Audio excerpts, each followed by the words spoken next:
Good afternoon. I'll call to order the Board of Directors regular meeting for Tuesday, January 21st, 2025. May I have a roll call, please?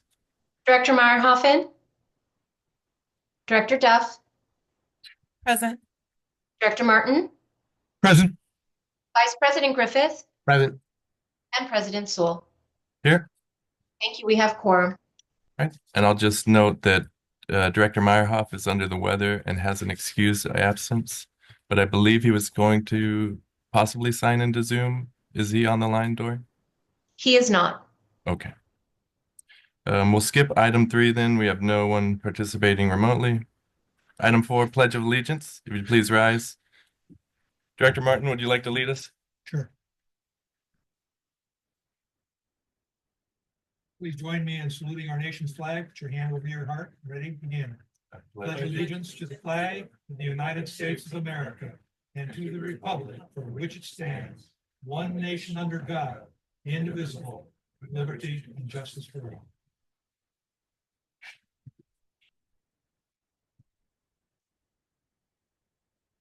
Item 5, Rules of Procedure. Counselor?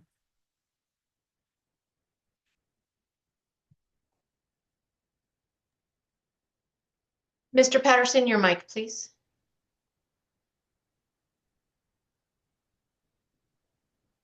Okay, I'm going to read selected portions of the Board of Directors Handbook, Conduct of Meetings of the Board of Directors.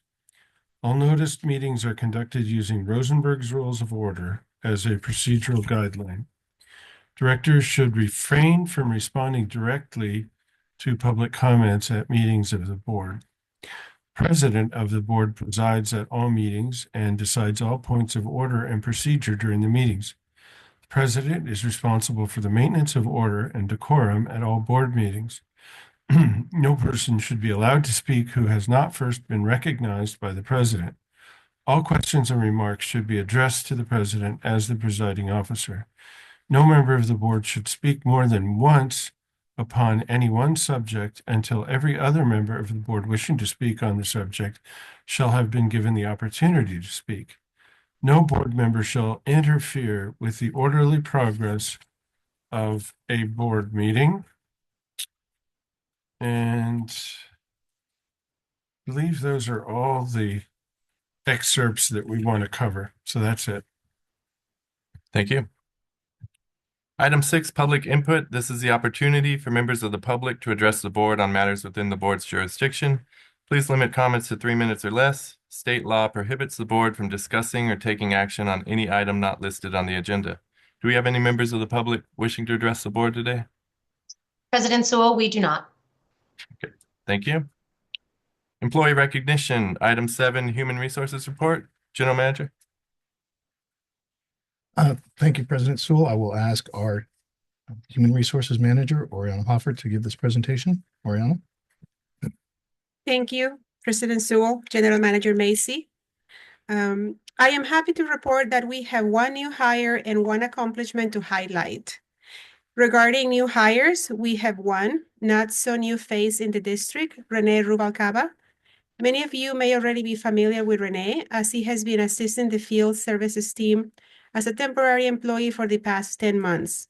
During this time, Rene has demonstrated exceptional performance, and we are excited to welcome him as a regular status employee. Rene brings a wealth of experience and qualifications to this role. Prior to joining Mission Springs, he worked at UtiliQuest, gaining extensive fieldwork expertise. Rene holds a Water Distribution Operator Certification Grade 1, a Class A commercial driver's license, and a bachelor's degree in social science from Chapman University. We are confident Rene's skills and dedication will continue to contribute greatly to our team's success. Here to introduce Rene is Director of Operations, Danny Friend.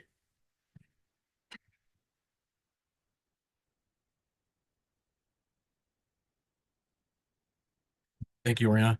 Renee was supposed to be here. I'm not sure. I had a couple of things right before the meeting, so I'm not sure if he needed to attend to some other business. Thank you very much. I don't know what else I can add. I can say this, that we did a hiring process where we interviewed and Renee shined during that time. And for the past 10 months as a temporary employee, he's gained the knowledge of the district. Fortunately, they sit outside my office. I don't necessarily eavesdrop to what they talk about, but it's nice to hear them come in, ask questions almost on a daily basis. What happens if I had this situation with pressure or I had this situation with that? So it's great to see the guys in the department take them in and help train them. He's been a great fit for the district, and I welcome him. Thank you. Thank you. And if you could just share our welcome from the board to Renee. Certainly. Thank you.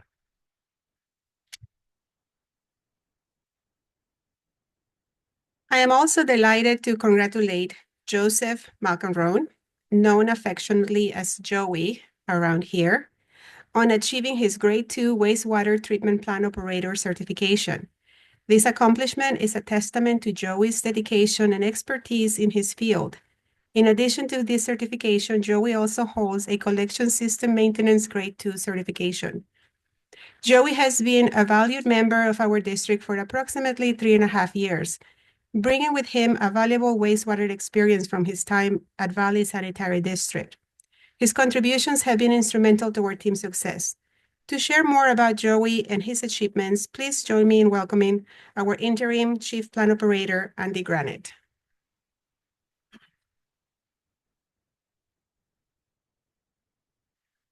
President Sewell, members of the board, Chairman Mason, thank you, Laurel.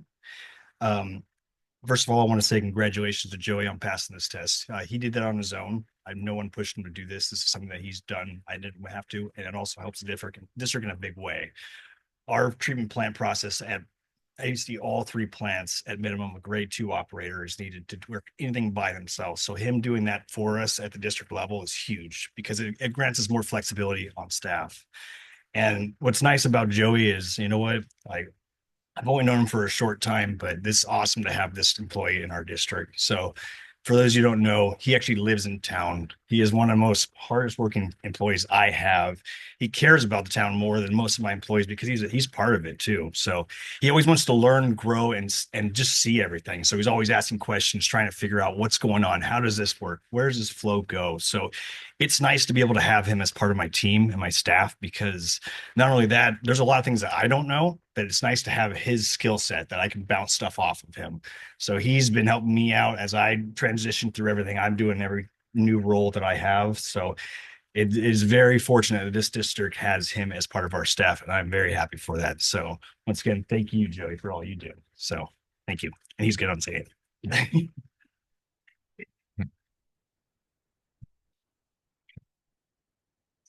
Sure.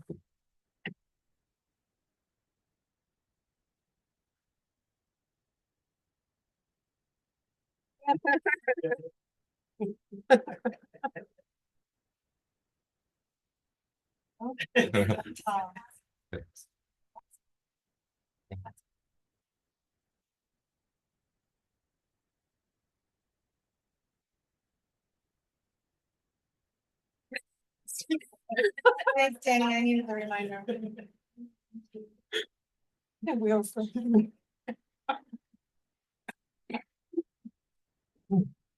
Thank you. This concludes our HR report. Thank you. Well, congratulations, Joey. And also, Stand next to somebody that isn't so damn tall. Maybe stand next to you next time, okay? you'll have to take that up with my parents, maybe. Um, but just again, congratulations to Joey and also to the anniversaries, Fernando, Lorenzo, Arturo. I know they're not our milestone years, but just happy to have you all on the team. So thank you.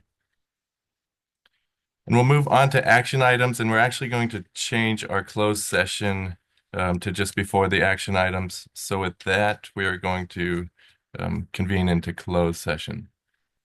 Thank you. Session. And I'm sorry, Yes. we just needed to record the item that we're going into closed session for, if that's okay, Dory. Yes, go ahead. Okay. And that's item 25, Counselor. Right, so I will read it right now. Closed session, public employee performance review pursuant to Government Code Section 54957, titled General Manager. Thank you. And with that, we'll head into closed session. All right, and we reconvene from closed session. Counselor, can you report out? Yes, public employee performance review pursuant to Government Code Section 54957, titled General Manager, no reportable action. Thank you. Moving on to action items. Item 8, Resolution 2025-01, MSWD Regional Water Reclamation Facility Installment Purchase Agreement Extension. Action was taken on the study session last Thursday, but we have some good news, General Manager. Yes, I just wanted to let the board know that we did get our locked-in rate. And I know that when we took this to the board, they were talking about not to exceed 4.5, I believe. We are locked in, at least currently, at 3.95%. So. Great. Any questions or comments from the board?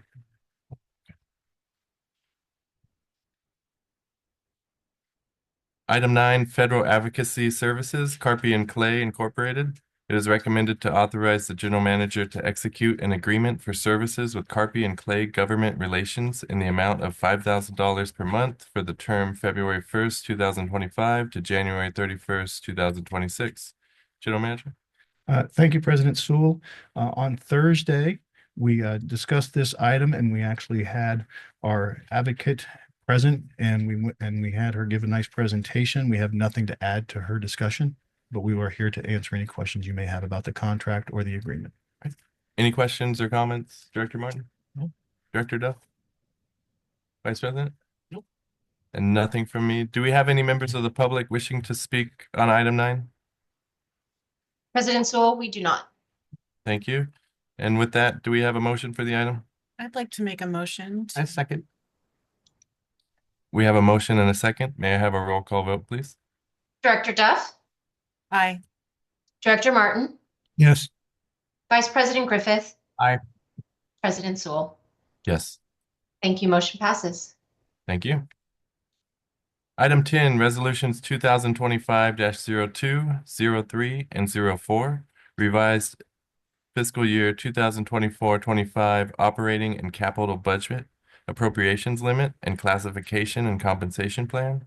It is recommended that resolutions 2025-02, 03, and 04 be adopted related to the fiscal year ending June 30th, 2025, and revised operating and capital budget, appropriations limit, and classification plan. General Manager? Thank you, President Sewell. We have discussed our mid-year budget a couple of different times. One was in a workshop last Tuesday, then again at our study session on Thursday. I just want to go through some of the highlights of the presentation that we made on Thursday and some of the requested changes that were made. Budget summary, total expense increase on $9.4 million, almost 9.5. That includes operating expenses, one full-time employee, an administrative assistant. Again, we are going to be bringing a couple more employees to you in the next couple of months as we start getting job descriptions and things like that that we just weren't prepared to at this particular time to help with succession planning. But other increases, wastewater related, permit costs, temporary staff, maintenance items, and then consulting services, and that's specifically for Mike Nesser's company. Capital improvements, $9.1 million.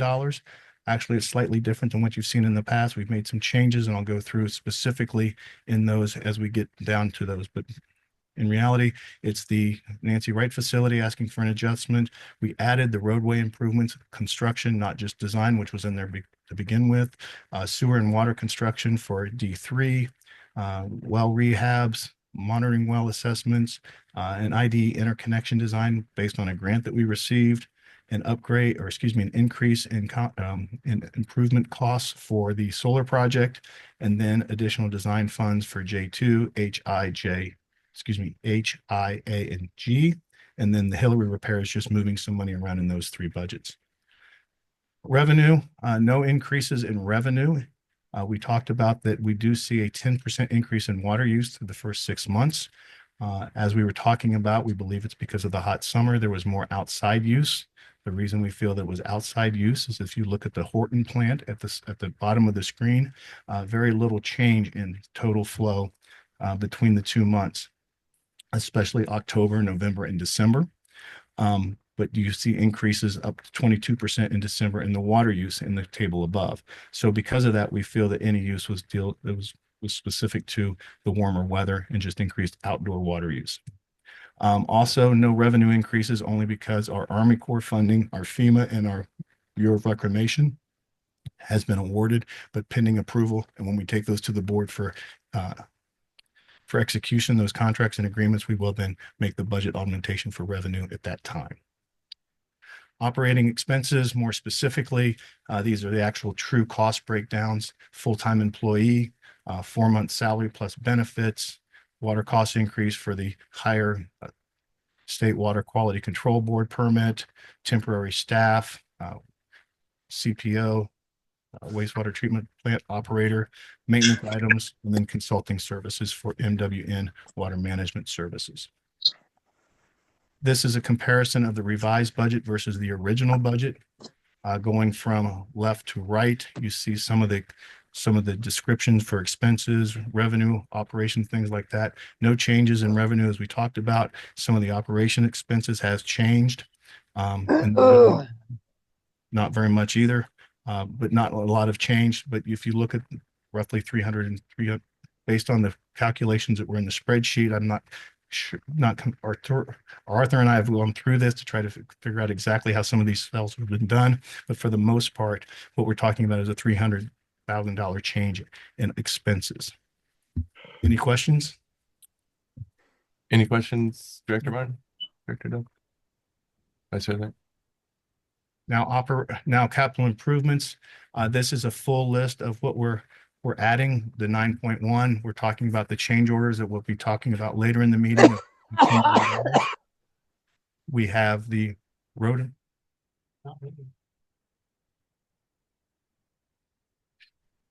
Oh, okay. So Sorry for the interruption, Mr. Macy. It appears that Director Meyerhoffen now has audio. Okay. So we have D3 construction. We talked about this at our workshop where we have a sewer and water component.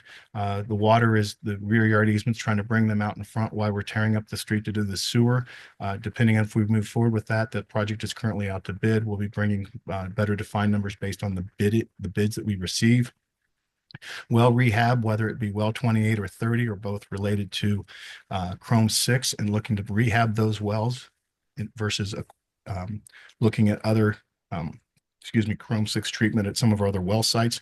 We feel it may be cheaper to do rehab at these wells because they have low in Chrome 6 versus treatment other places, but we will be looking at treatment and bringing those findings to you as we receive them. Well 34, increasing that budget by about $55,000. That is funded by the developer, so it's not going to impact our budget, but we still have to include it in our expenses. Monitoring well enhancements. This is going to be at Horton, so it's a replacement of one well and then rehabilitation of another. These are for monitoring compliance.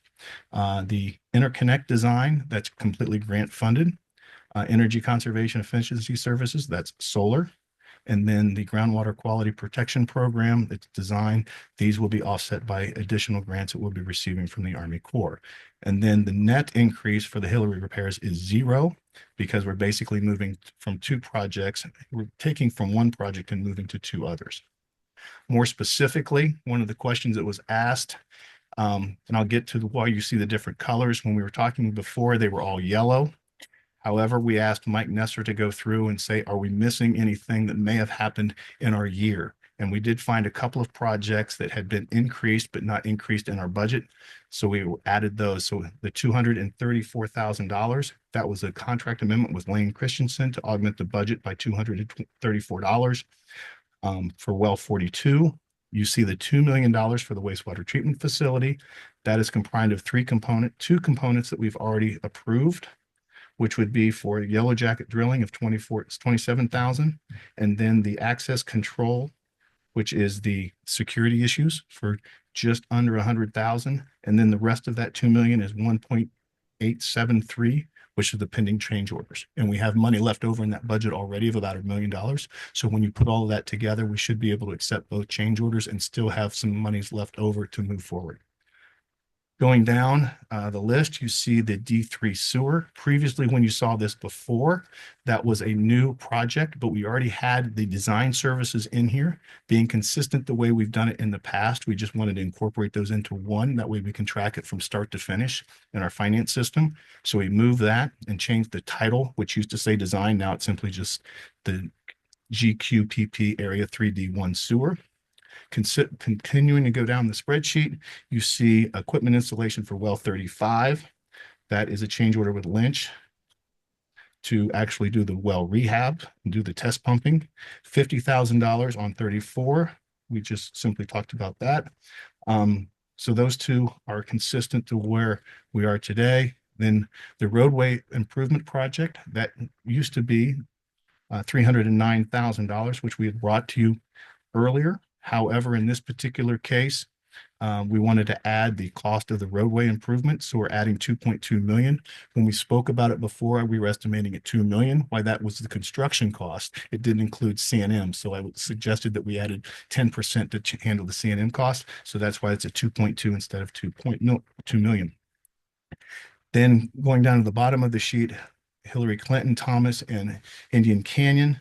Both of these jobs were added to at budget time. However, we're actually adding more to it this particular time. And you'll see that 110 and then 165. And on the next page at the very top, you see a minus 155. While it doesn't balance as a total of those three looking at this line item, it does balance when you consider everything that we're doing at mid-year. We did make changes to these at the budget time, but now we're changing it at this time at no cost.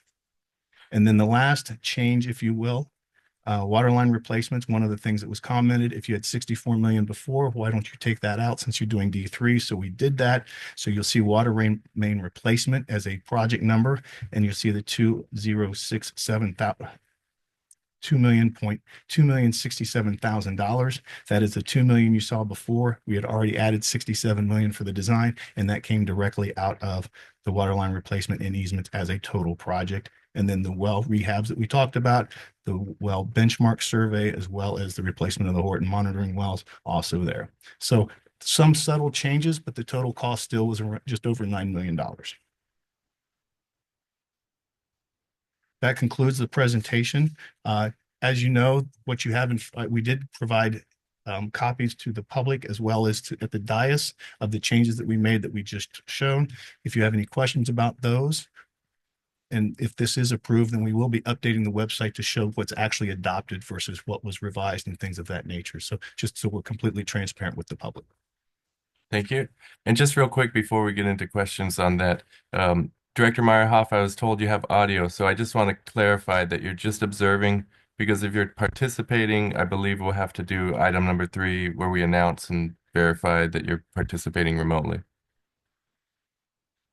We actually reached out to Director Meyerhoff, and he's not able to participate. Okay. He just wanted to listen in. Okay, great. Thank you. And with that, do we have questions or comments on item 10, Director Duff? Thank you, and thank you for making some of those clarifications. I know this has been a difficult task for the staff. I want to just clarify a couple little things, reiterate a couple things that we talked about at the workshop. And again, these changes may change again.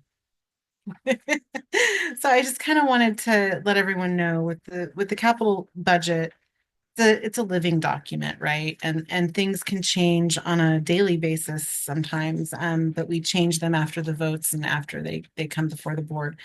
But given that there were some things on here we still didn't really know the answers to, I just kind of wanted to reiterate to the public that although we may be approving this today, it does not mean that everything is 100%. This is a living document and something that we are still working on. So I just wanted to make that statement. Thank you for everything and for all the work.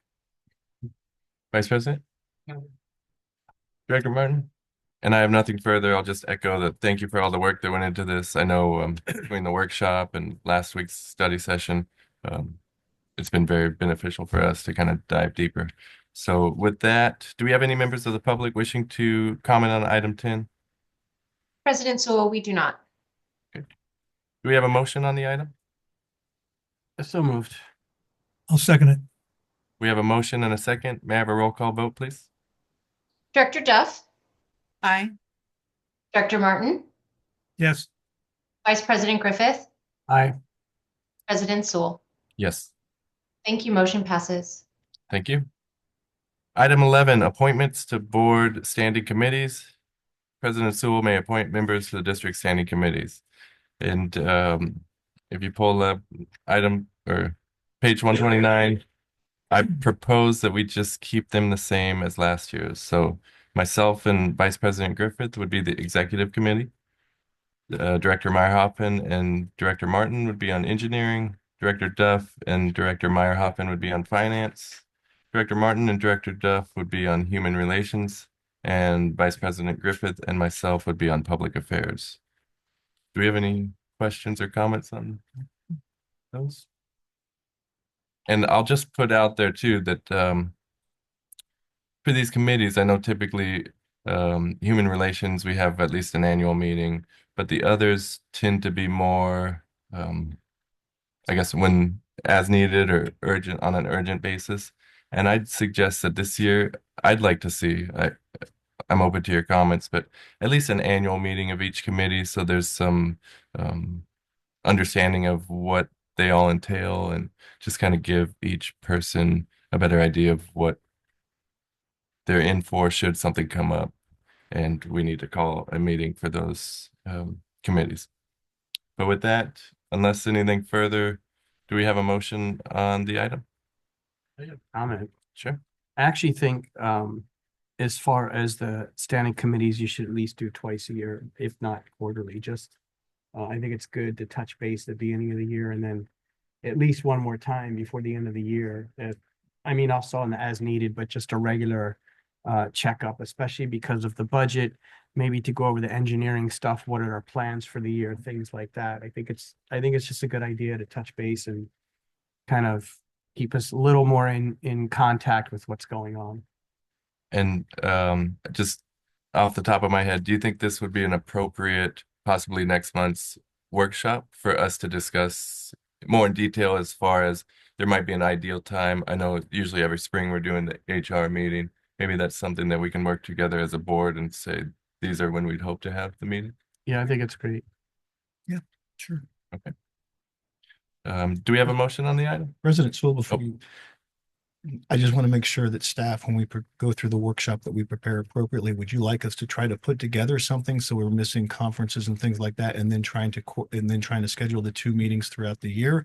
Or is that something that the board would like to talk about just openly and then staff support at that point? We can do it either way. We can try to put some dates out there together, or we can let the board discuss.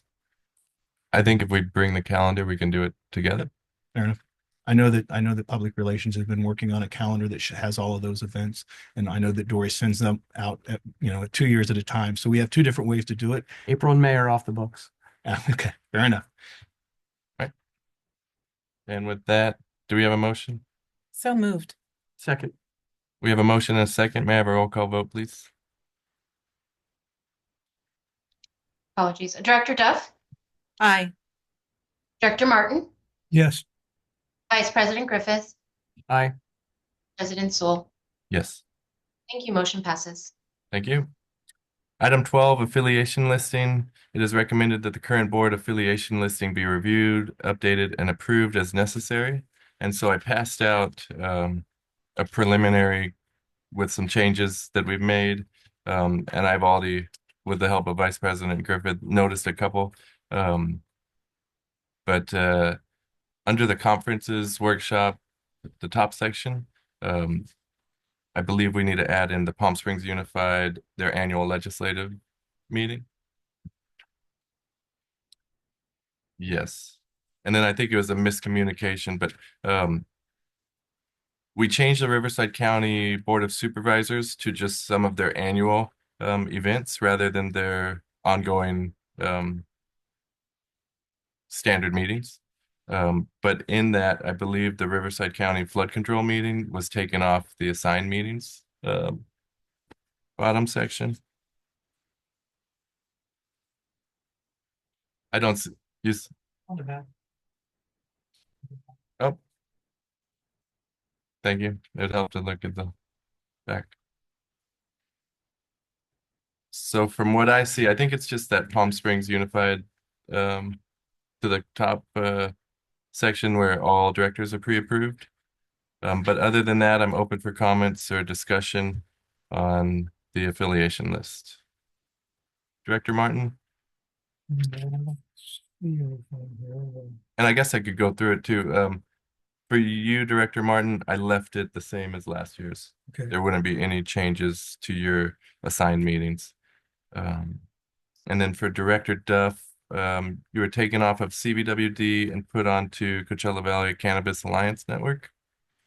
Vice President Griffith, you were taken off of the CVWD alternate and were replaced with Director Meyerhoffen.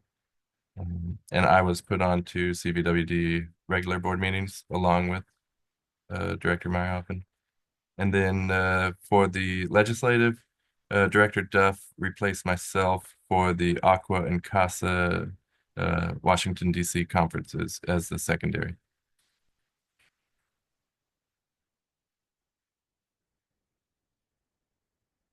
Go ahead. Can I ask a question? What are the WEF water tours and 101 workshops and conferences? I don't know why that's new to me. Have we have we always had, is that new? I just don't think that, I don't think we've really had much interaction with their organization. Okay. Thank you. Anything further from the board? No, I'll move, we adopt. I'll second. And with that, may I have a roll call vote, please? Director Duff, Aye. Director Martin, Yes. Vice President Griffith, Aye. and President Sewell. Yes. Thank you. Motion passes. Thank you. Item 13, acceptance of bill of sale for Skyborn Village 3, Phase 2, water and sewer infrastructure. It is recommended that the general manager be approved to execute the bill of sale for the water and sewer infrastructure for the Skyborn Village 3, track number 32030-3, Phase 2 project located on East Park Walk Lane, Mooncrest Drive, High Wing Street, Inspiration Drive, Sky Vista Drive, Starloft Circle, North Star Lane, and Rainbow Lane, west of Karen Avenue, north of Promenade Drive in the city of Desert Hot Springs as contributed assets. General Manager? Thank you, President Sewell. Eric Weck, our engineering manager, will be taking this item. Eric? Thank you, General Manager Macy. Good afternoon, President Sewell and members of the board. On Thursday's study session, we discussed this item. And just to bring everybody, to remind everyone that everything within the black rectangle polygon is the area of that the bill of sale will be done. And likewise, those streets are identified. Typically for developments, whether they're industrial or commercial or residential, Mission Springs Water District conditions these developments to install water and sewer improvements, and that's what they've done here. Are there any questions? Director Duff, any questions? Vice President? No. Director Martin? No, nothing from me further. Thank you, Eric.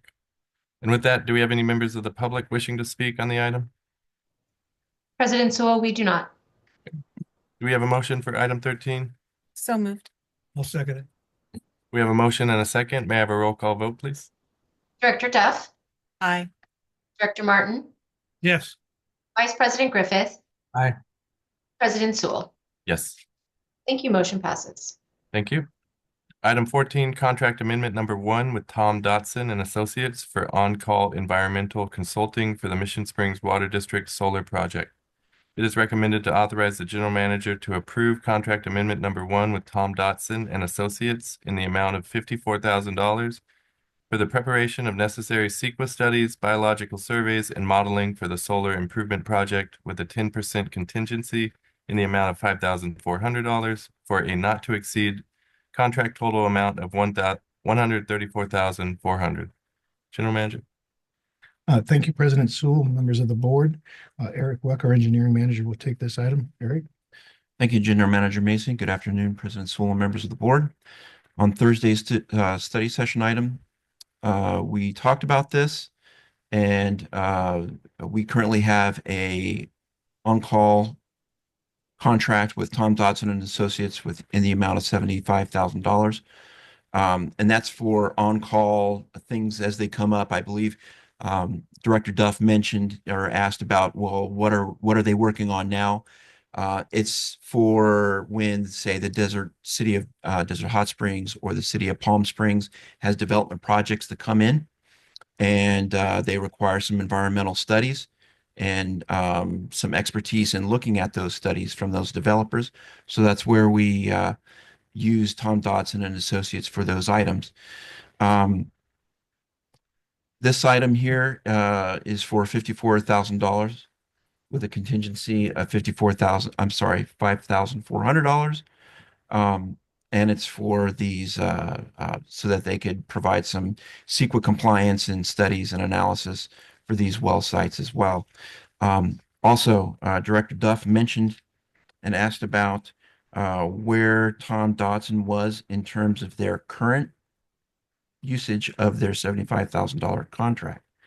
As of this date, they are at $26,341 that has been spent, and they have $48,658 left on their contract. That's for use for engineering and other items as they come up. So for the solar project, staff is requesting a contract amount in the amount of $59,400. Are there any questions? Director Martin? No. Director Duff? Thank you for appeasing me a little bit. I know you were very careful with how you chose your words in describing the contracts, so thank you. I appreciate the clarification. So from what I'm understanding, they have a little over 48,000 left on their on-call contract. And then what we're approving today is a solar field contract for 59,400, correct? Yes, ma'am. Thank you very much. Vice President? No.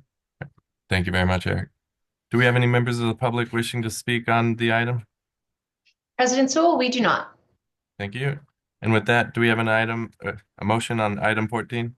I'll move. I'll second. We have a motion and a second. May I have a roll call vote, please? Director Duff, Aye. Director Martin, Yes. Vice President Griffith, Aye. President Sewell. Yes. Thank you. Motion passes. Thank you. Item 15, board acceptance of a contract change order with J.F. Shea for the construction of the Nancy Wright Regional Water Reclamation Facility. It is recommended to authorize the general manager to execute a contract change order with J.F. Shea Construction Incorporated for additional costs due to unforeseen tasks and field issues during the construction of the Nancy Wright Regional Water Reclamation Facility in the amount of $1,698,569 and augment the capital project budget $2 million. General Manager? Thank you, President Sewell. We do have a presentation from Eric Wecker, engineering manager.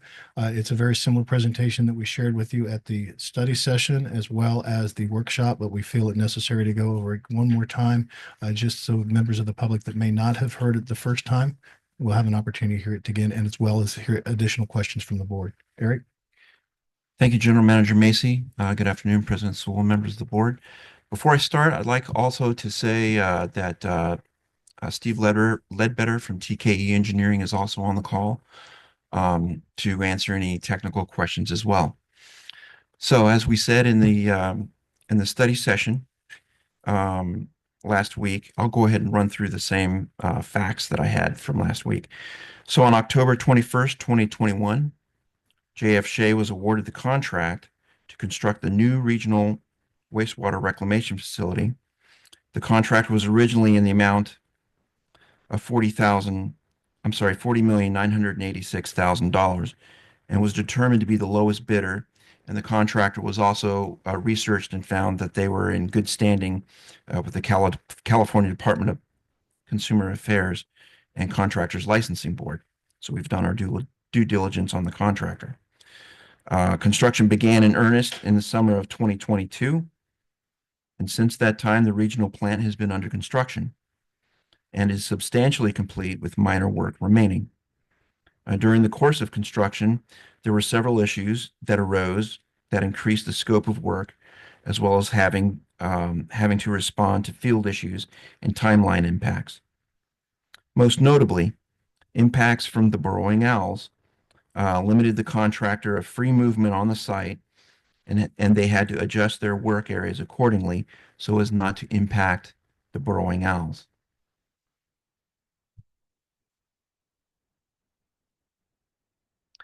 Secondly, directives for extra work and delays due to Southern California Edison revisions to the design and where the plant can connect for electrical service, and also delays for the completion of the conveyance line as well.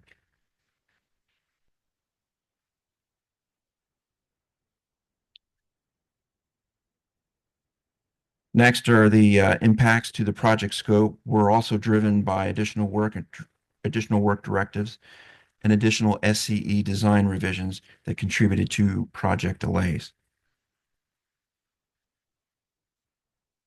And finally, with the high winds and the numerous weather delays that impacted the work progress by the contractor not being able to perform their work safely and as scheduled.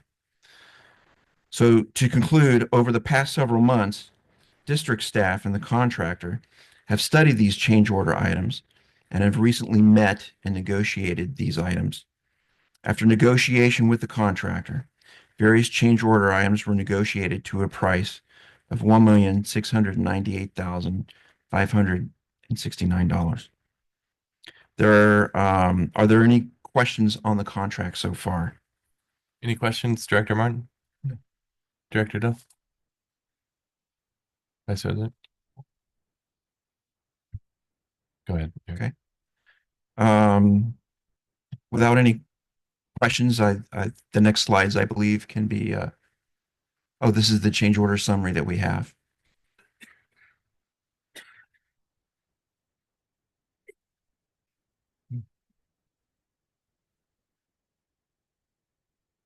And these are slides that General Manager Macy went over with last week. Can you go back a slide?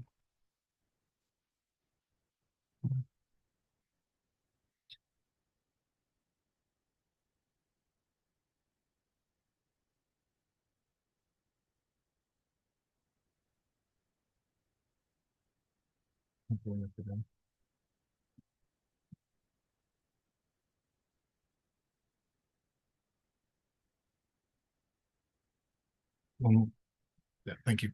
So staying with this change order summary, just wanted to go through what we've done to this point and what we were talking about doing today. There was no resolution, so there was a request for informal conference, the disputed claims, which we did receive a letter talking about those disputed claims, even as we were going through the initial negotiations with the contractor. So at this point, if the change order is not approved by the board, then there are two avenues that the contractor can take, which is a formal mediation with the contractor, and then there is civil action by the contractor. So when we start talking about going to a vote or what's our next steps, those are the three that we really have to discuss, and we're prepared to answer any of those questions. When we were going through the workshop and the study session, that was one of the questions that was asked is how much have we asked for from the state and how much has been rejected? There has been a couple of different slides that we've shared with the board over the last 6 months, and we realized that some of them were confusing. So here are the disbursement requests 1 through 7. As you can see, 6 of them have been paid or approved. And when you see these adjustments, the question was, did we really was 2.2 really denied? And the answer is they were denied initially, but then they were then approved during resubmission. One of the perfect examples is request number 1. It was $2,023,000, almost $24,000 was rejected. That was change order contingency, construction management and administration.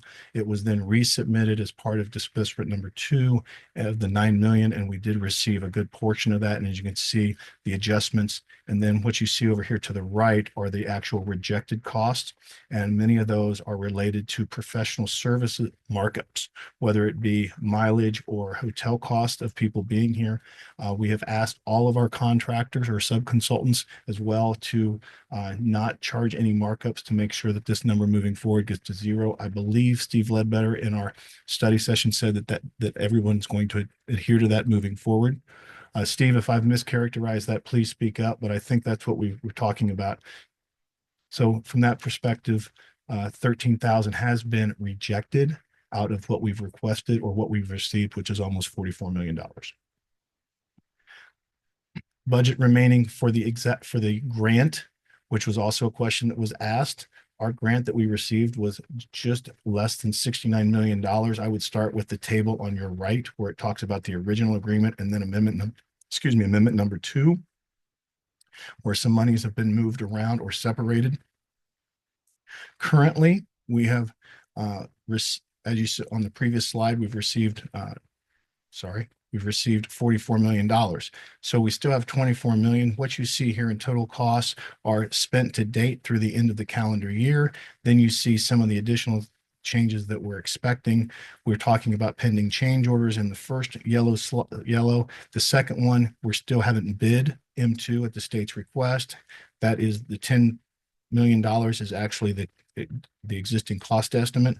Then you have down in construction where there's pending change orders to get us to $7 million, and then pending agreement with TKE, which is also something we'll be talking about next. When all of those are added in at the present costs, you're looking at roughly $20 million, and the total cost of all of this at this point is $68,587,419.25. When you compare that to what you're looking at that the agreement budget currently is, right now we have $40,000 of additional grant that is not spoken for. Now, there are other costs that we're looking forward to presenting to the state to see if it's getting compensated as it's directly related to this project. The first thing comes to mind is the roadway improvements that were required by the city at 19th, 20th, and Little Morongo. So even though the grant has been, or it will be fully utilized, we still have the ability to go to the state and ask if there's any additional funds available. Talking about weather delays, what does that mean? How did we make some of our decisions? This is January 23rd, 2023. This is the letter that we would receive on a work delay. This is saying, hey, adverse work conditions. This is a notice for a 1 day. So what we did is we looked at what was the weather that particular day and the previous 2 days. The significant thing here, these are from our inspection reports, just the first page. There were multiple pages in each one of these. You see that the first one, which would be the 20th of January, you see a lot of 8s and a couple of 4s.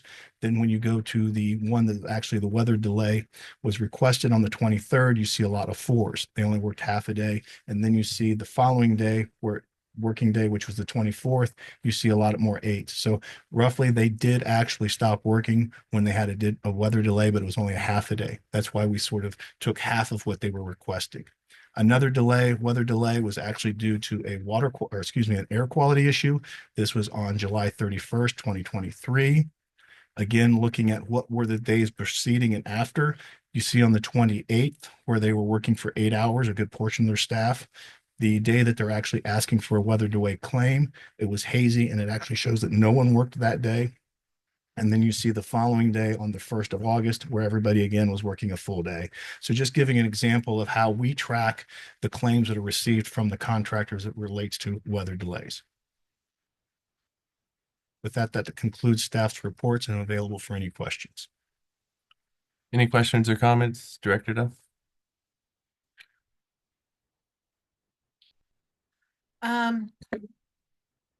By any chance, did JF Shea provide any of the answers to any of the questions that we had asked through Steve Ledbetter last Thursday? we had asked for a few clarifications and I'd asked them to look at, for example, Baker Electric and the foreman's vehicle and whether those days matched the days that we were actually agreeing. And I don't see anything on the desk, so I'm not sure JF Shape provided any additional information. Yes, thank you, Director Duff. A couple of the questions that came up, we did go back and look at the Baker site security and confirm when Baker Electric is referring to site security, they're discussing installation of a new security system for the treatment plant facility and not for daily on-site security guard during construction. I can point to different pages in the agenda packet if you'd like, just to show that. But we were able to confirm that in our discussion with JF Shea since our Thursday study session. Another question that came up was regarding the prime and subcontractor markups. And we went back and confirmed that, for instance, on change order number 80 for the overall project time-related overhead, JF Shea in their original proposed change order was charging $209,000 in change for markups. And following negotiations, that was reduced by $55,000 in change to $111.47. So those numbers the markups were being reduced in kind with reductions with equipment, vehicles, man hours, what have you. They were coming down in kind. Another question that came up, and I believe it was from Director Meyerhoffen, was regarding the burrowing owl documentation. We have uploaded the preliminary pre-construction surveys to the Teams project folder that the IT department had set up that the board has access to. And the pre-construction surveys show that there were no owls on site prior to beginning construction. And then we included the mitigation, monitoring, and reporting program for the burrowing owl, which then shows all the nests that were found, after the start of construction, to show that that's not really a controlled aspect where we can control if birds happen to move in to certain areas of the project site or near the project site during the course of construction. I believe those were the questions I had marked. I think you mentioned one I may not have gotten clarification on. I may have missed regarding the contractor vehicle, but I don't recall there being any, double dipping, if you will, regarding the contractor's equipment on site, because we've gone through that back quite a few times at the staff level. Okay. All right. The other thing in regards to, if we could just pull up that grant budget sheet again, please, Kurt, I'd appreciate it.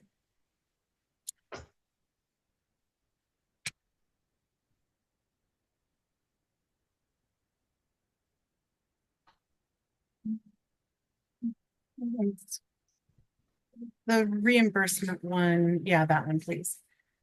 So I just want to add a couple things, because the numbers of where we're headed aren't really matching up with the numbers that I've been keeping a running tally on. And I think part of it is because these are only tracking the expenses that are being submitted to the grant. So for example, the $1,350,000 that we've paid the last 2 years to Wells Fargo in interest for the $15 million loan. That's obviously not showing up here, but that is a cost obviously to this project. And we've just approved another $636,000 in interest plus $20,000 in fees for the same thing. Our legal fees for our SCE issue, when they decided at the last minute to be uncooperative, cost us a lot of money. I don't know the exact legal cost totals yet. But we also had to pay money for the project, and that's not showing here, and I understand why. But I don't want us to state that the project is only costing us this, because that's not true. The project is costing us things outside of what we can ask the state for. So when our contractors are coming and asking for their additionals as well, when I don't really feel there was necessarily free and clear communication along the process, especially to us here, because I don't think any of us were prepared for such a large change order to be coming our way. I'm disappointed in that lack of open communication with us here at the board level, as well as the contractors being clear in what it's costing them on a timely basis versus this far down the line to now tell us, oh, we spend all this extra money that we didn't tell you about. And I just really don't appreciate that. And I just wanted to put that out there. I'm not really necessarily satisfied with some of the answers I've received. Steve, I appreciate your efforts to try and do that, but I'm still approximately $300,000 off on my comfort level for what seems to be justified. And so I would only be willing to make a motion to direct staff to renegotiate and see if JF Shea is possibly willing to meet us at that 300,000 mark from where we are. But I don't know if that's a possibility. So I just wanted to share where I'm at with the board. Vice President? My turn. Everybody anyone who paid attention Thursday knows I'm not happy with this. I look at this document and I see a bunch of stuff that makes no sense. I see claims of delays and days. You know, when they say, for example, here's a letter. Our original RFP with JF Shea issued by MSWD on 6/21/22. They submitted a cost proposal on 8/4/22. And then they count inception of issue through final approval of cost. So they're basically including about 6 weeks of time there in their timeline when they weren't involved. It was us issuing an RFP, and they're not even counting from when they submitted the proposal. They're counting from when we issued the RFP. So I didn't go through every single item here that has calendar days, but if you're going to start off on that basis, which what I consider to be a lie, all right, then right away, I'm not going to trust you on anything you put in there. I don't believe all of the delays. I don't believe, and this is the big thing, the burrowing owl, where they didn't even take the time to Google whether a burrowing owl is a raptor or not and have the nerve to say in here it's not, and that the rules don't apply because it's not a raptor. It's just a bunch of crap to me. So, and then you go in here and there's a 10% profit on mandatory meetings. I get that everybody thinks because it's a government entity that there's taxes, taxpayers or ratepayers have deep pockets, but they don't. The fact that a contractor would charge a profit to attend meetings that they have to is just abhorrent to me. And I'm going to tell you right now, there's nothing in here, and there's nothing anyone's going to say that's going to make me approve this. I appreciate the fact that Steve came up here and answered some questions, but the fact that JF Shea didn't even have the balls to come here to the study session and to today to answer these questions, that tells me everything I need to know. So that's my thought. Director Martin? No comment. And I'll just go diving a little deeper into Director Duff's comments. I guess a question for staff. Maybe the board wasn't aware how big this change order was coming as it was happening. Do you feel like the communication, at least with staff, was pretty consistent or timely? As far as the conversations between the contractor and the construction management team, yes. And then we do have quarterly meetings with district staff to go over those things, to see how the work is progressing and any issues that are happening during that time frame, that 6 month, and then the look ahead, 6 week look ahead, 6 month look ahead. What do we have to watch out for? Those types of things. So from that perspective, staff feels comfortable with where we started and how we got here. However, I do hear the board loud and clear that you wanted to have a little bit more interaction, if you will, with JF Shea and things of that nature. Typically in these types of change orders, that's not how it's done. It's negotiated between this construction manager and JF Shea. However, as you saw in that timeline, there is an opportunity to go through one more mediation. If the board does feel necessary that they want to be involved in that and have direct conversations through that mediation process, we can have another meeting with the contractor and go over those. We can, obviously the entire board, we could do it with the entire board, but I think was what would maybe be more effective if we either have an ad hoc committee, the executive committee, either the finance committee or the engineering committee, one of those four groups that we already have established either one of them could participate in our next mediation. And then that would give the opportunity for Shay to then talk about specifically what and address some of the questions we've heard here today. So we're willing to do whatever we need to. We'll have another workshop, call it however we can do it to make sure that the board feels comfortable moving forward with this change order or negotiating certain parts of that. We do have that opportunity. Just going off of comments, I don't see us having an approval of this today.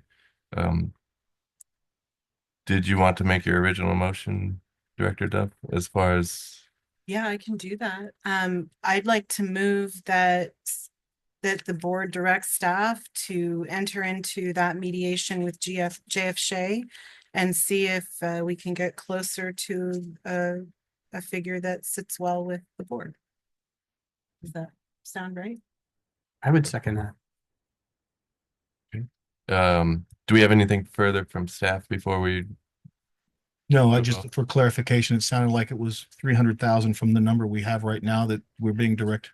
Sorry, that was just my personal number. I can't say that's the number for everybody. And that's why I just wanted to get the right clarification, because I'd hate to walk into a meeting with the contractor and the CM team and we come back with that number and it not be approved.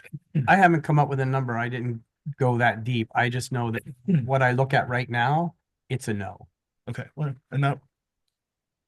So I don't, again, we have a lot of different options. We can go back and start again and see where we end up, or we can actually have direct interaction between an ad hoc committee and JF Shea. However the board sees it, it's completely up to the board. I just want to make sure that the board feels comfortable moving this item forward. Okay, I guess I have one final question.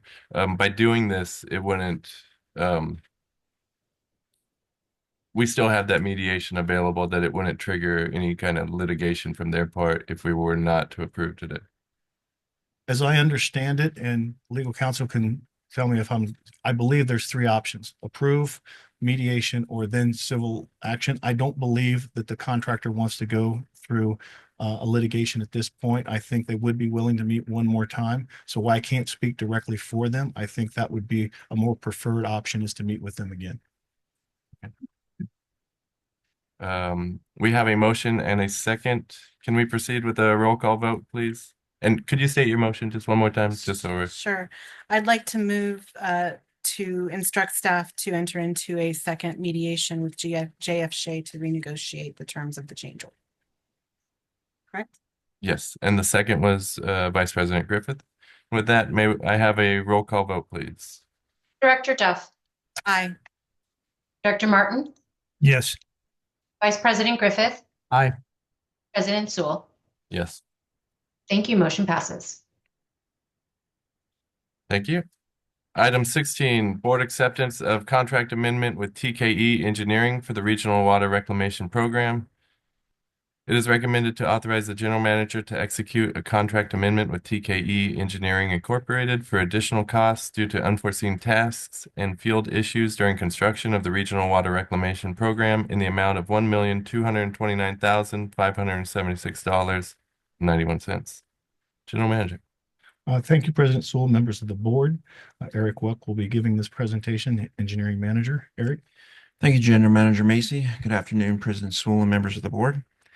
As I discussed this in last week's workshop, as well as the study session, I'll go through the facts as well for today.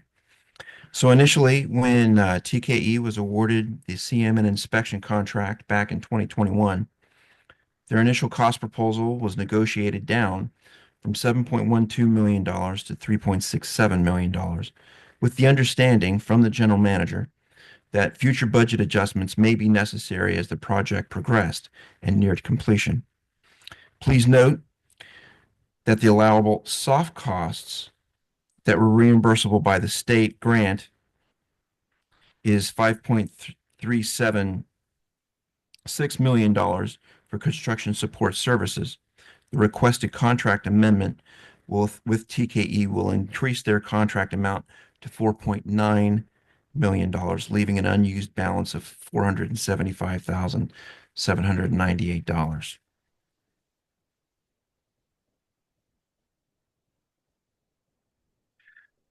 During the construction phase, several issues came up that necessitated TKE to address and that were out of their original scope of work for CM and inspection.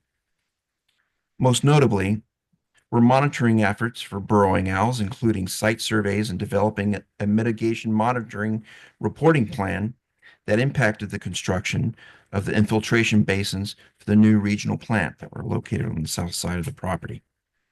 Another item that was not in TKE's original scope of work was the oversight and inspection services for the 3 monitoring wells that the Department of Water Resources required the district to construct, which was not originally in the scope of work to construct as part of the regional plant. Nevertheless, the district asked the TKE to provide construction oversight of those monitoring wells that will monitoring changes in groundwater quality. As part of this agenda item packet, the board was provided a detailed description of these and other legitimate out-of-scope items not included in TKE's original scope of work, with backup documents and invoices as well. Earlier last week, we discussed with the board, earlier today, we discussed with the board at the mid-year budget workshop, along with representatives from TKE Engineering, the reasoning and rationale behind the necessary contract amendments with TKE Engineering.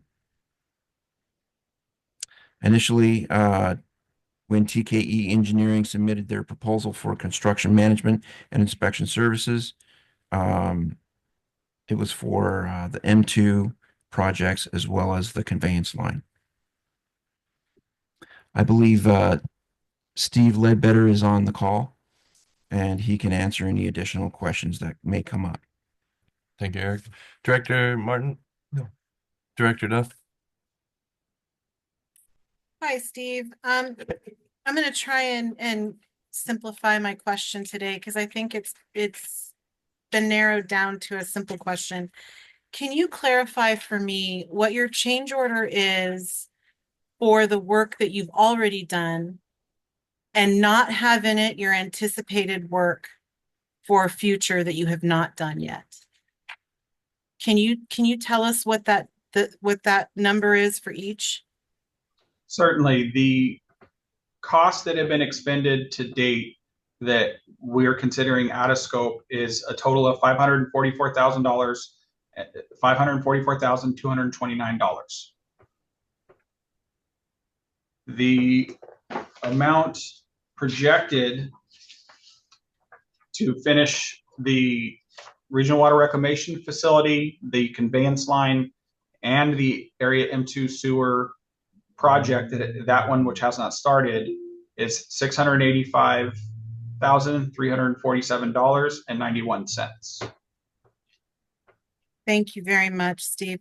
And would you or anyone at TKE have an issue with us potentially moving forward, just discussing the change orders similar to the way JF Shays are, and leaving the change orders for the future contracts to be discussed at a future, or are you needing to keep these together and move forward this way? I think we can make either avenue work. The concern I have, and I don't mind coming back to the board in the future, and we can kind of do a step-by-step process, and once as we move forward, we kind of reassess in a 6 or 8 months, whatever that may be. The concern I have is that the $544,000 that was allocated to get the area M2 done, and that money was spent on the first 2 phases versus the last. So that money coming back is going to free up that same amount, but it'll be burning a certain portion of that will be spent on all 3 phases, not just for the upcoming area M2 sewer. But so long as staff and the board's aware of that, I don't have an issue just moving forward with a given amount, whatever the board wants to set that at. And again, we can continue to report and come back to the board with additional updates. And if we need additional funding, we can cross that bridge when we get there.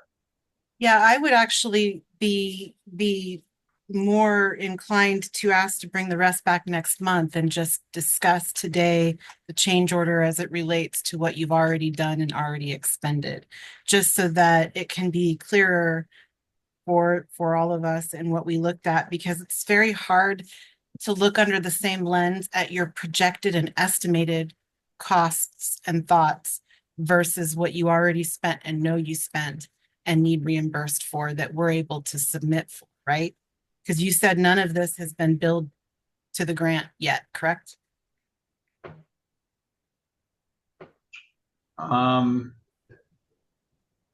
I don't know if I can give you an affirmative that none of the dollars we're talking about today have been built towards the grant, because Okay. everything that's been spent to date is part of the original 3.67, which was approved by the grant. So I don't know if that's caught up to us actually technically going over the individual phase budgets, if that makes sense. Yeah. Some of it may have been reimbursed by the grant at this point, because I believe when Mr. Nusser made his presentation last week at the board workshop, he said they've invoiced up through Q3 of 2024, which I believe gets into some of these dollars we're discussing today. I only am reiterating that because in our previous conversation, I had asked if both JF Shea's contract money and yours was something that would be newly submitted to the grant for reimbursement, these monies not being billed already and money we don't currently have, that we would be collecting and being reimbursed from. So I'm just trying to get a clear picture of how much of the 544,229 is monies that we are going to be getting back from the grant versus how much have we already gotten and should have, and got forwarded to you under maybe a different title. Are you understanding? I think General Manager Macy might be understanding my Yeah. question. I do. And I think what Steve has said talks a little bit about that. The idea is that they did spend phase 2 money, the M2 money, at the direction of the previous general manager to do some of the activities that you see in that summary table in the presentation. So some of that money has been billed to us, has been reimbursed and paid to TKE. So from that perspective, the idea is that I believe, and Steve, you can correct me if I'm wrong, but the M2 quote was somewhere around $800,000. So what they're hoping to do is basically not necessarily reimburse themselves, but to add that money back into that account, if you will, so they can move forward and have available funds. So when you look at the available funds for that particular thing, some of the delays in phase 1 and 2, 3 related to SCE and some of the other issues that we've had, the delay of those projects have caused the C&M team to be around longer than they were supposed to be. So moving forward, we still have to finish those out. So that's something we can talk about in the future. I think that's what your request is. But I believe most of the costs that we're talking about with the first $580,000 is stuff that's already been invoiced, already been paid, and then reimbursed from the grant. If we were to separate those, we would then not be able to move forward with TKE for M2 because we wouldn't have enough resources to cover the 500,000. Again, I'm talking general terms. The 500,000 wouldn't be enough to cover the 800,000 that they originally bid, let alone the extra funds that they're asking for in other capacities. So while we could separate them and look at it that way, it won't allow us to move forward with M2 using TKE if the other funds also are not accepted. Steve, is that a correct summary of where we're at? Yeah, I believe that's the case. I think we can start M2, but once that kind of kicks in full gear, that burn rate goes up pretty quick. Yeah. The monthly burn rates, to finish my thought. And also when they priced that out, we weren't talking about moving rear yard easement or the water lines, rear yard easements to the pavement. And that will add to, they'll still do the sewers, but they don't do them at the same time. So there's no benefit to doing 2 different utilities in the same pavement at the same time, both either in the pavement or around the properties. They do have to come back and do you do the gravity first, the lower pipe, and then you come back and do the higher elevation or the pressure pipe because you have more flexibility. So it is adding to that contract duration, both for that as well. So if you think about 800 going to 1.2 million, it may be a little bit high. We may be able to negotiate even farther down, but it seems reasonable from that context. So we can, at whatever the board feels is comfortable moving forward, we can work through that. And I hope that answers your question a little bit better. It did. Thank you, General Manager. I think that for me, I just wanted to make sure that it was really clear because basing my review and my thought processes on the answer I received last time, which was that no, these things were all newly billable items.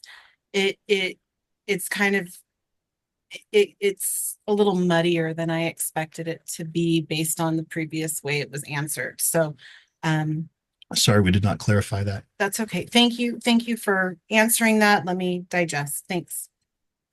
Vice President. I want to thank you for at least bringing future change order as opposed to 6 months after the fact. So thank you. I want to ask you this. So, when let's say we approve this, when are we expecting M2 to start? Do we have a start date for that yet? We do not. We are still waiting on approval from the state on the bid package so we can actually put that on the street for bidding. And to clarify that, if you were only because Vice President Griffith and I went to Sacramento and we asked that question, where is it going to be? And they said, well, we're working on it, going through the process. I don't know exactly when that was, but it was September, maybe. September. And they were talking about going through the process. Then in the agreement the agreement number 2 that was signed back in October, it actually references a date it's going to be approved by the end of the calendar year, which also did not occur. So the state is the state is delaying us for whatever reason. The state is delaying us in bidding that project and get it started. So while we would love to tell you a date, every date that we have either heard from the state or even seen in writing has not been met by their obligation. We followed up on that? Yes, we have. Okay. And I believe, and I apologize, Mike Nesser's not on this call. I don't think that person was in when we were trying to get a hold of them last week. As you well know, not to get into those, what we saw when we were What there. do they get, like 6 months of sick days there? But yeah, so we were hoping that because it was in the amendment number 2, that it would be faster than it is, and even staying to the end of the year, but being the holidays, that was the reason why we didn't get anything officially in writing. We have it in writing. The question is that truly what the intent of that clause in Amendment 2 was? And we have not been able to get a firm yes or no in writing from them. Do we need to make another trip? That is something that I am willing to propose, because while we are getting better momentum for a lot of different reasons, they are still holding up key aspects of the decision-making process that is relating to us moving this project forward. Based on the number of properties that is there, just on our wastewater treatment facility, it's going to be $20,000 a month. So if you're talking about lost revenue, we can put a dollar amount to that almost immediately. The longer that every month that this is not in the ground and we're not having those people connected, is $20,000 a month on our existing rate structure. So yeah, yes, I'm more than willing to go up there and do it again, because it did change their at the speed in which they operated in some things. Our reimbursement sped up it reduced the time in half. So it did make an impact when we went up there. There's no question about that. It's just this one lingering issue, and the FBA, just putting it in perspective, it took them almost a year to do, if not more than a year, for the FBA for the wastewater treatment facility, and then almost longer than a year for the conveyance line. So the fact that we've been asking for M2 for the last, Steve, how long have we been, once the water line got approved, when did we start really hammering on them for that? We submitted the bid package initially in August and have been following up with them since then. Okay. And then just one last thing. So if I say yes to this today, are you telling me that you're not going to come back and ask for more money again on this? No, I can't tell you that. One of the concerns I have is the burrowing owl, and I still don't have it. In December, the biologist went out and combed the area M2 to get a preliminary survey done and identified the number, or however many burrowing owl sites we have, in location and proximity to the roadway where the construction will happen. Because the state has elevated the burrowing owl to a critical threatened species, that now has additional permitting requirements that we may face depending on how close we get to the nests that are going to most likely be present. So I'm waiting for that information from the biologist to see how impactful that may or may not be for area M2, at least at this time. We have a budget for the biologist of $100,000. That's future costs that we're estimating for their involvement on monitoring when we get near the nest and to do follow-ups and reporting to the state. But I don't know, again, I kind of base that off what we faced in the conveyance line and the regional plan, but we don't know, again, until we understand the extent of burrowing owl throughout the M2 area. I think working in our favor is that they are near active roadways. They are near other residential development. So birds that may be present in those areas, have been exposed to, noise and whatnot, and it will likely, be hopefully not be as impactful on this next phase. That just being upfront, that's a concern I have going into the M2 sewer project. I appreciate it. I like the honesty, I always like the honesty, but I always have to ask. So thank you. Certainly. Thank you. And just a quick follow-up to the M2. If we were to hear back from the state, are we basically ready to go out to bid? Is there anything on our end that is still lingering? Steve, when we submitted the bid package to the state back in August, we were ready to It's bid ready. then. Okay. Yes, that is correct. I have nothing further on the amendment. Do we have any members of the public wishing to speak on the item? No, sir, we do not. Okay. With that, do we have a motion for the item? I will move. I'll second. We have a motion and a second. May I have a roll call vote, please? Director Duff,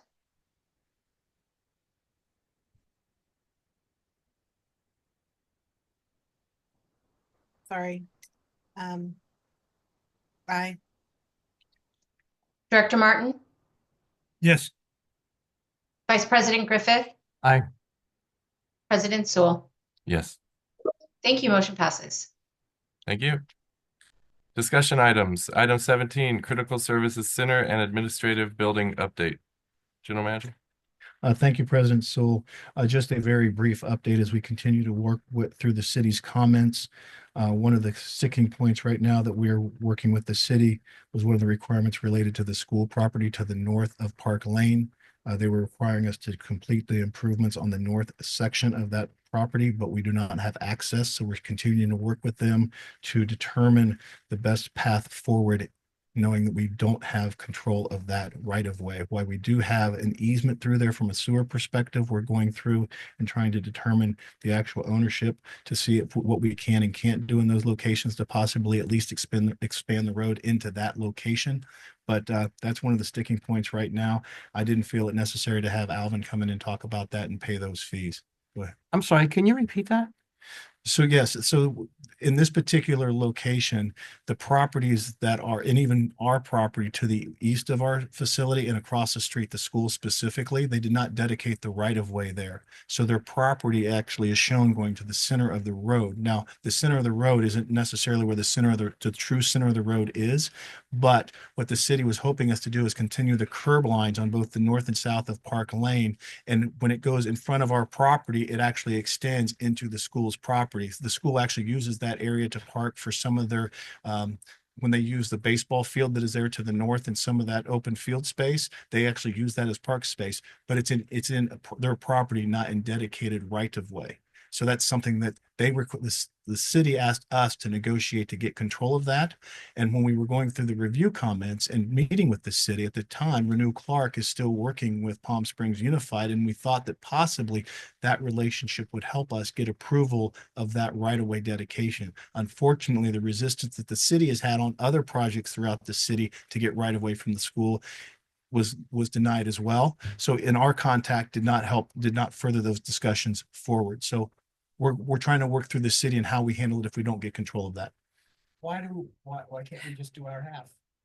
That's exactly one of the comments that we're asking. If we can't get control of that, can we do at least something to set it up and set something away in escrow to help do that? I'm a little concerned because typically when you do planning, when you do developments, what we ask developers is to take they're responsible for the half of the street that they abut, not for the other half. So I'm kind of curious as to why the city is expecting us to pay a full lane when typical developers only have to pay half.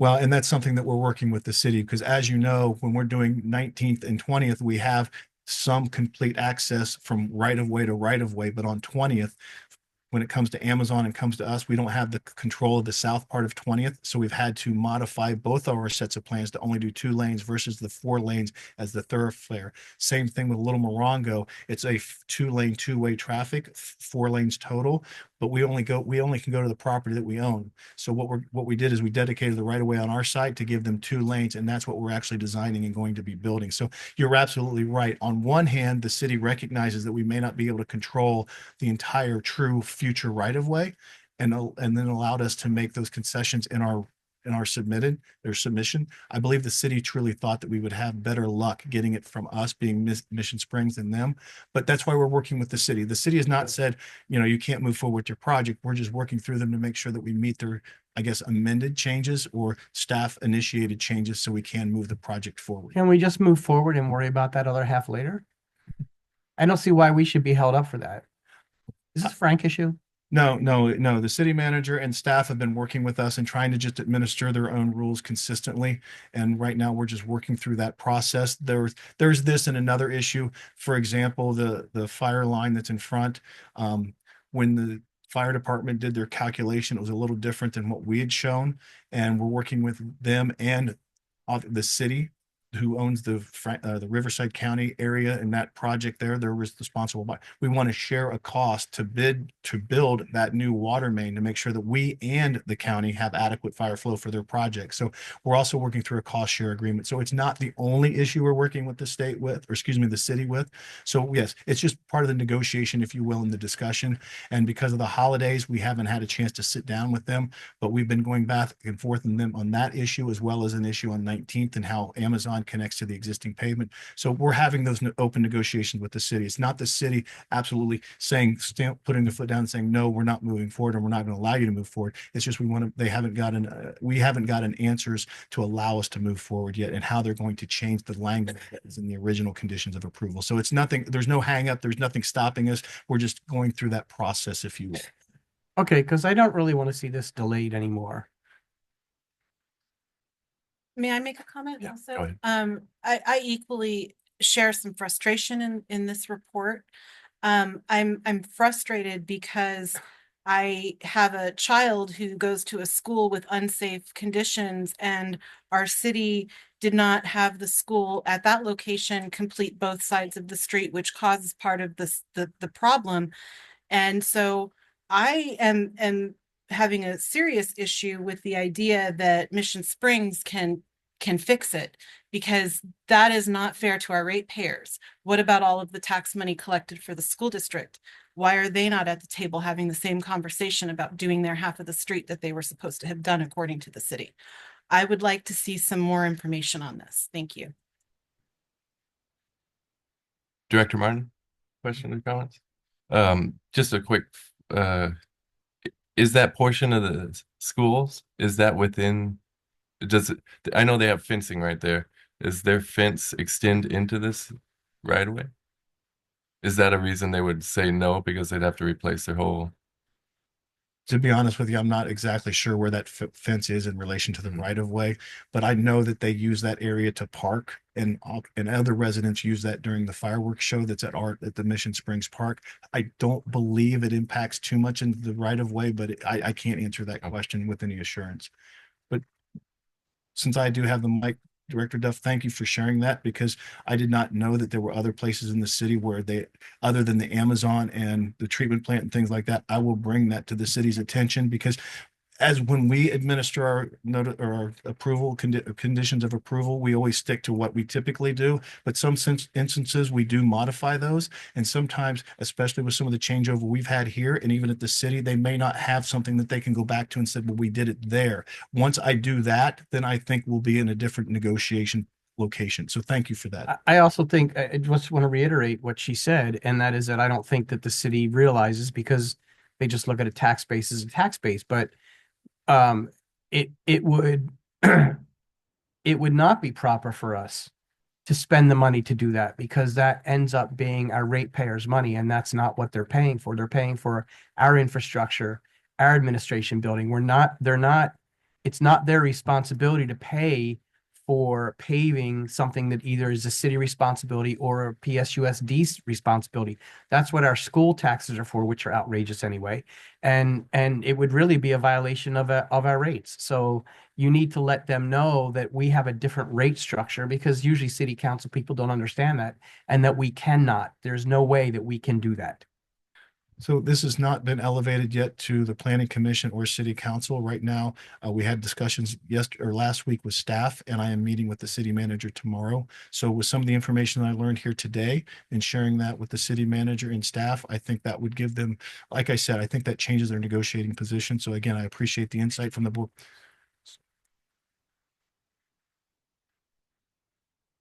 Thank you. Item 18, groundwater protection program update. Anything further today? No, I think item 15 and 16 covered most of the things going on with that project. Thank you. Consent agenda consists of item 19, approval of minutes, and item 20, register of demands. Would anyone like to pull either of those items? Registered of demands only if General Manager Macy was able to get the answer to the questions I had on Thursday. Yes, you had two questions, Brinks payments as well as the 509 bill related to the answering service. Arthur, would you like to come up and give that? I know you gave your answers to me. I can go through the answers, or you can come up and provide them. Me? Okay, thank you. Don't be scared. So it's interesting because Arthur and I were also perplexed when we looked at the way it was listed. So typically what happens is we get a bill at the beginning of the month for their service. That's the 330 that you see. And then at the end of the month, if we go over our contractual transactions, then they add something to the end of the month. And what happened is when we pulled the AP report and presented it in the register of demands, you see a month and then you see the overage, but you didn't see the original month of October, for example, and then, or maybe it had been November, and then December, you didn't see the overages because we hadn't got to the end of the month for the posting. So from that perspective, you're right. You saw the first, but not the second. In October specifically, there was a 330, but there was no end. So him and I were going back and through. We didn't see an invoice from them, so we can only assume that we did meet our contractual obligation. So that's the differences in the cost. That was on the Brinks Incorporated. That's on the September through yes. December. Perfect. And it's called cash in transit, and that's the pre-agreed maximum allowed of our service contract. Okay. And what him and I decided to do is we're going to change the way we post that. Instead of just saying monthly charges, we're going to do that. In addition, where it breaks down what the difference between the monthly service and those transactions, that's where we put our invoice stamp, if you will. So when any staff looks at that, it's not inherently what's the difference. If you go to page 3, he was able to show me where it is, but it wasn't inherently obvious when we first did it. So I had to ask because normally you don't see something go from 330 one month to 60 the next. It was just so incredibly odd. I had to ask. And I wouldn't have normally caught that if it weren't for the fact that it was September through December in 1 month. Yep. So had we not been behind a little bit in paying, I may not have ever seen that, and I wouldn't have been blessed with the education. So thank you.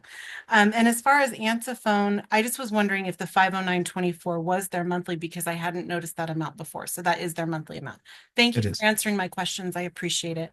and why he is here. I want to thank him and his staff for everything, the help on the mid-year budget, as well as getting these questions. I think I sent this to him, a matter of fact, 3:00 on Friday, and he got back to me within a couple of hours. So he's been doing a great job in Arturo's absence, and I wanted to thank him and his staff. Thank you. Anything further for consent agenda? With that, I'll make a motion to approve. I'll second. We have a motion and a second. May I have a roll call vote, please? Director Duff, Aye. Director Martin, Yes. Vice President Griffith, Aye. President Sewell. Yes. Thank you. Motion passes. Thank you. Item 21, director's reports. Would anyone like to go first? I'll take it. If you're so Okay, good. go ahead. On the 3rd of December through the 5th, attended the Aquafall Conference. There was a lot of membership committees, including local government and federal affairs. On Wednesday, water trends on Region 9. Strategies to build your talent pipeline, interesting program. And then the attorney program. Thursday, water conservation and the state legislative committee. On the 10th through the 12th of December, the National Habitat Conservation Plan Coalition It's a collaborative conservation and water management. They develop a habitat conservation plan and challenges and opportunities in coordinating with the Department of Defense. On the 17th of December, Aqua Capio webinar, Marion Champion was a board member. They gave an excellent presentation. Special notice was our information we provided on the Real Academy, because that was education programs were very prominently discussed during that webinar. On the 12th of December, City Council meeting. City Council and the mayor honored Councilman Betts for his service on the City Council. And that was kind of impressive considering the contentious relationship that they sometimes have, but they showed a lot of class, and Russ Betts was very gracious in accepting the honor. It was a pretty classy send-off. Then they swore in the new council member, Daniel Pitts, for District 2, and the swearing in of new councilman Dirk Voss, District 4, and of course, swearing in of the mayor. Going back to the non-compensated meetings, the 7th Women's Club Black and White Dinner. That is always an interesting, fun event to attend. It's a fundraiser, and it's always enjoyable to attend that. On the 14th, the Christmas parade. And, my initial reaction when I saw the float was I wasn't that impressed. But then it got dark and they turned the lights on, and it was just magnificent. Magnificent. Best one. And it was, I wasn't the only one that believed that, because we did win the best float award. So anyway, that concludes my report. Thank you. Director Duff, did you want to? I'm glad he went first. I can skip some of the things I was going to mention. Okay, so on December 3rd, I was unable to attend live the CBWD board meeting, but I did watch it. They went through some contract changes, nothing incredibly applicable to report. On the 3rd was the first day of Aqua in Palm Desert. As a subcommittee member, I attended the local government committee and federal affairs committee. On Wednesday, I was unable to attend one of the meetings that I had wanted, but I learned a lot at a panel discussion and presentation on the topics of non-rate utility revenues and ways to offset the $1.8 billion cost of energy that the water industry consumes in the state of California alone. Kind of amazing when you hear those numbers, right? $1.8 billion to electrical costs just by water industry in California. Also had a great cloud seeding presentation that was very educational, discussed the results of their 3-year pilot program right on the other side here in San Bernardino, and how that has been affecting the basin and positively. A lot of their information was very positive. And then on the last day, attended a low-income rate assistance program review, and they shared a lot of the concerns that they have about those programs moving forward. And I know here at our district here, we're very reliant on those low-income assistance programs. And so we sure hope that we're able to get through this administration and help them understand the need for it. On the 10th and 12th, I attended the National Habitat Conservation Plan Coalition as well. It was their 10th annual conference and the first time they were here in Palm Springs. It was a great conference, one that none of us had been to before, had a lot of very educational aspects to it. But what I found most interesting was the opportunity to meet and speak with the Southern Director of Fish and Wildlife, and meet with Secretary Crowfoot and his staff, and hear from them as to what they are asking us water folks to do in regards to conservation plans, and how we can work together and how we can actually benefit each other working with the conservation plans and water infrastructure at the same time.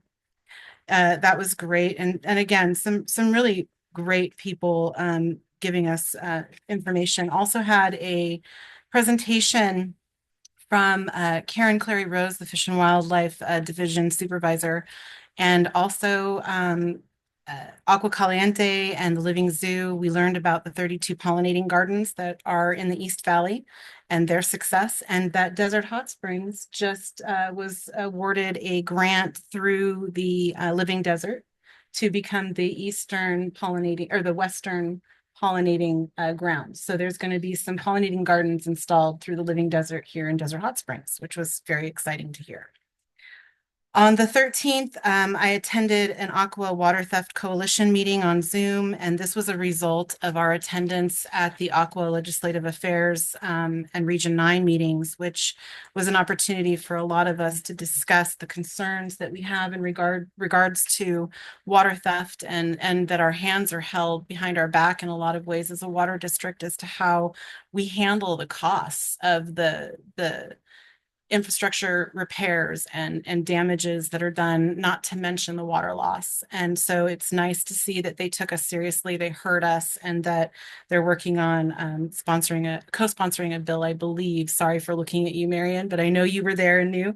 But they're working on a co-bill to sponsor to see if they can help us with that. And then also attended the December 17th Aqua and Capillo Zoom webinar where our lovely Marion Champion also was one of the presenters about our Real Academy.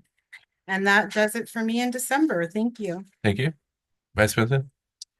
I had a short month. I also attended the Aqua conference, and for me, the highlights was the session on AB 2257, which we need to bring up next month. Thank you. Regarding resolutions and wording you have to have in order to comply. This new law actually provides some protections in terms of challenges to rate changes in the future through Prop 218. It kind of tightens some things up so that you don't have things coming later down the road. And so we'll be working on that. Also did the state ledge where we did talk about the water theft. Also did attend the water theft Aqua meeting. Talked to Marion about that last week, and we're going to be working on something for us also next month, I believe. Also did the DWA meeting on 12/17. They did Eddie Gonzalez's retirement. They did adopt their legislative platform, and they had a customer appeal, which was the longest, most contentious customer appeal I have ever seen in my life. I see Director McKenna laughing there. Because usually those things are pretty quick, but that thing drug on for about an hour. It was interesting. So if you get a chance, their December 17th meeting, go back and watch it. It's kind of funny in a way. And that was it. I did do the black and white dinner, and I think that was about it. So that's it. Thank you.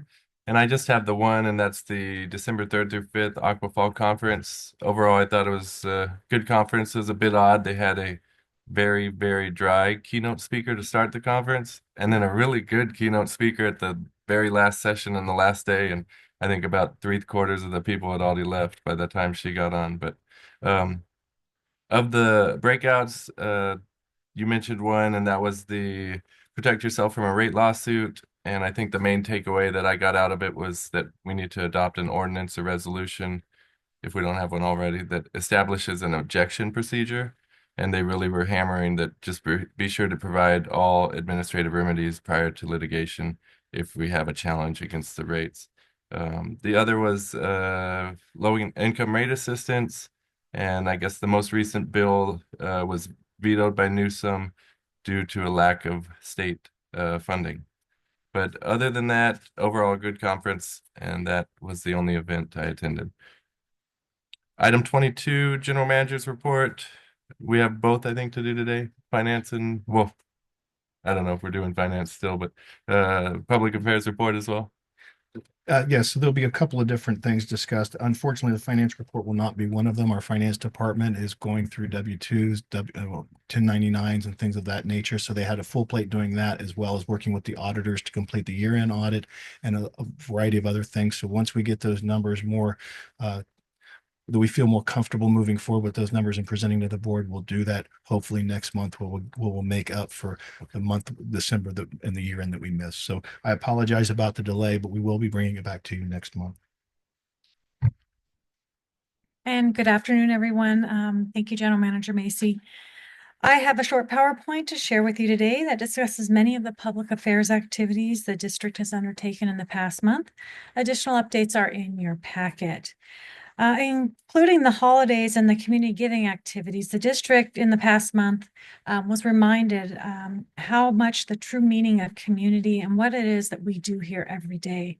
Some of the notable events that took place last month included our library water talk, which highlighted the efforts the district is undertaking to comply with its state MCL mandates related to chromium-6, as well as the informative Capio Aqua Power Talk that was mentioned earlier that shared with other districts what we are doing to address water education, specifically for Mission Springs, what we're our partnership with the Real Academy. I also wanted to touch on last Friday's Aqua Region 9 board meeting and tour of the Nancy Wright Regional Water Reclamation Facility. In total, we had close to 50 members of Region 9 join us for the tour and their board meeting. Participants got a great look at not only the regional plant, but they also got to hear a little bit about our district and how special MSWD is and how we play an important role within our community. As we continue into the next month, we have a full calendar planned. This includes an informative Mission Lakes Country Club Assessment District 18 update tomorrow afternoon, the start of the 5-week CV Water Counts Academy, and then a special Corb's annual dinner this Saturday, in which we will have MSW is going to receive multiple awards, we've heard, Little Birdie has told us, including Operator of the Year and a special Young Professionals Award, which is going to be presented to one of our interns for their interest and efforts in the wastewater industry. It should be a very memorable event. And speaking of our internship program and growing our own, MSWD will be welcoming a new crop of interns starting tomorrow. This semester, we have expanded the program and we'll be offering 2 4-person sessions. Session 1 will be held January 22nd through March 6th and will consist of 60 hours of on-the-job training in our construction and maintenance, GIS, wastewater and collections, and public affairs departments. The second session will be held March 26th through May 22nd and will consist of 60 hours of on-the-job training in construction and maintenance, GIS, wastewater and collections, and our accounting department. We are very pleased to be able to continue this partnership with the Real Academy, and I personally would like to thank all of the employees who have gone over and above to make sure that this program is a success. And speaking of success, our January 2025 Water Matter newsletter touched this month on some of our successes from 2024. We also provided helpful information for customers who may be finding it a little hard to keep up with their bills this month.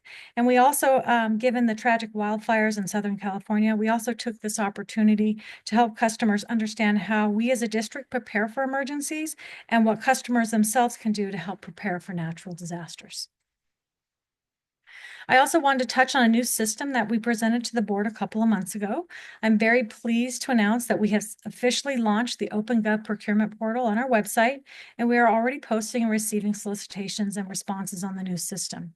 It is an upgrade compared to our previous software in that it allows us to expand our reach, view email notifications, and it even identifies when they've been delivered. As we continue to implement the software's features, we'll be able to aggregate our scoring and selection process within the system and track and set insurance and contract deadlines. So far, we have been very pleased with the system and its exceptional functionality.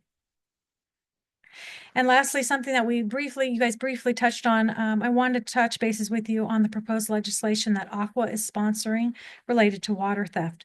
Some of you may have heard that this discussed at the Fall Aqua Conference. Since that time, a subcommittee has been formed, of which MSWD participated on, and draft language has been created. While this may not help us deter homeless or people who are tampering with backflow or private devices, it will help us specifically with our fire hydrants and with people water haulers who may be stealing water from hydrants. Under the current law, fire hydrants were lumped into general water theft violations that range anywhere from $1,300 to $3,000 during the same year. The proposed language removes the same year restriction and increases the not to exceed amounts to $2,500 for the first violation, $5,000 for the second violation, and up to $10,000 on the third violation. Given the current legislative climate, the aqua lobbyists and district representatives from the districts felt that narrowing the focus to the proposed changes just to the fire hydrants and water haulers would give us more chance to see this legislation enacted. We are still planning to bring this back to the board as a workshop item for the broader discussion and how it relates to our system, as Director Meyerhoffen mentioned last month. However, given that this all just took place last Friday with the Aqua State Ledge Committee, I wanted to give you a quick update prior to that. And that concludes my update for today. Thank you. Thank you. Any questions or comments? No? Great job. Thank you. Just a couple of other points. One of the questions that we received on Thursday from the general manager's report were the delinquent bill amounts were actually higher than the regular bill amounts. Arthur is not here, so I'm guessing he would like me to speak to and give his response. The regular and delinquent bills look accurate and consistent. Regular bills have gone down in consumption and equates to a lower dollar amount, while the delinquent bills may be higher for higher usage and unpaid prior months and compounding fees. If you think about what we go through during the holidays, we don't do any shut-offs, so those bills stay active. So they're still adding to late fees and things like that. And if you think of a normal bill being $30 and a late fee being $25, they double really quick. And especially 2 months down the road, that's another double. So that's what we believe is happening and what created that. Now, obviously, when people call in and we start talking about negotiating leaks, fees, and things like that, those may go down. But yes, in 1 month, that is something that you would see in that particular line item. Before I go into a second one, are there any questions on that? I know that. Okay, the second item, you may have heard us talking about it with Andy and his staff. We did have an accident at one of our construction sites. We had a cave-in of one of our trenches, unfortunately.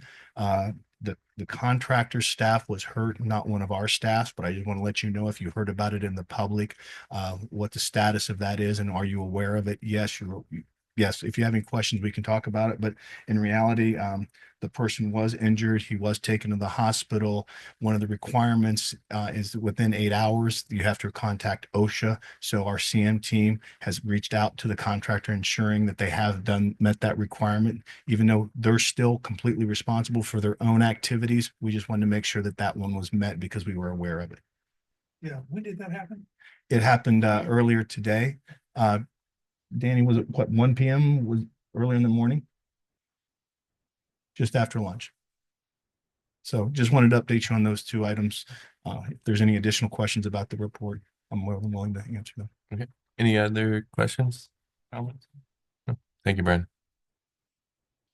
Moving on to item 23, District Council comments. No comments this evening. Thank you. Item 24, Director comments and requests consists of general comments, future agenda items, and requests for future meetings. Director Martin? The only comment I have is I really appreciate the work the staff has done in providing us with the information that we received today, which is fairly consistent with the information that provided us in other board meetings. And special kudos to Marion Champion, who, when she's out in public, really does a super job of representing the managers. Thank you. Director Duff? No plain comments per se. I don't know how to designate that, but I would like to request in our workshop, maybe not the February one, I know it's filling up, but as soon as we can, I'd like us to have a conversation about our strategic plan in comparison to our affiliates list, and maybe have a discussion on our accountability as board members for our reporting and for our attendance and our purposes of going, just so that we can rediscuss that with the new light of our strategic plan and make sure that everything we're doing is moving along that same changed strategic plan instead of in the way we were before. Great. Thank you. Thank you. Vice President? Just the two items that I've already discussed for next month's workshop, which is the 2257, so we can get started on that, and then the water theft as it relates to the issues that we face, not just the water haulers. And that's it. Okay. And just to piggyback on Director Duff's comments, I will just say thank you. I know I've requested opinions and requests for the affiliates list, and you went above and beyond, and thank you for that. And with that, we already did our closed session today, so the meeting is adjourned.